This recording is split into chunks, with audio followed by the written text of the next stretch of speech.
Hegemony Part 2 is pretty good, but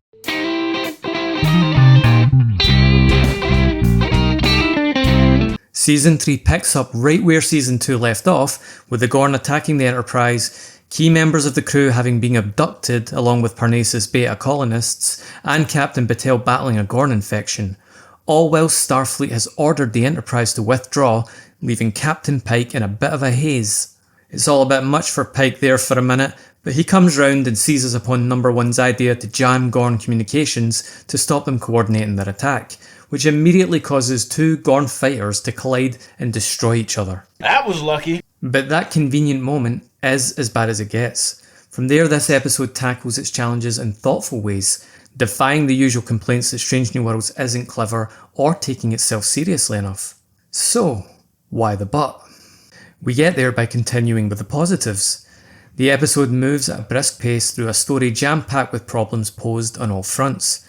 Attack from a superior enemy, reticent internal forces unwilling to take action that may provoke further hostility, the looming fear of invasion, and parasitical infection. Without spoiling anything, I can confidently say it does feature some resourceful and thoughtful resolutions to those challenges. The stakes do feel real for the crew, the captured away team, the Federation, and personally for Pike. It's worth saying I'm not overly fussed with the retconning of the Gorn into a xenomorph-like threat that look like they belong in the 90s Super Mario Bros. Film, or the fact that everybody's now seen them. Trek always took liberties with lore to tell the best story they could in the present. Just try making sense of the Borg mythos if you can. The episode blends alien invasion with horror, and to its credit it treats the Gorn sensibly, kept mostly in the shadows, with occasional glimpses and some nasty reveals about what they do with prisoners. But the reason I can't say much more without spoiling anything is the same reason for my reservations.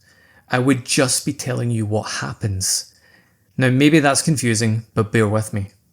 The reason classic Star Trek kept people coming back was that it used sci-fi to explore humanity. Sci-fi does everything other genres do. War, crime, romance, you name it, but it goes further. It can bend the rules, it can make new ones, and forges dilemmas that only sci-fi could make possible, forcing characters to face the unknown, and in the process reveal something essential about ourselves. It's not merely spaceships and phasers that make Trek memorable.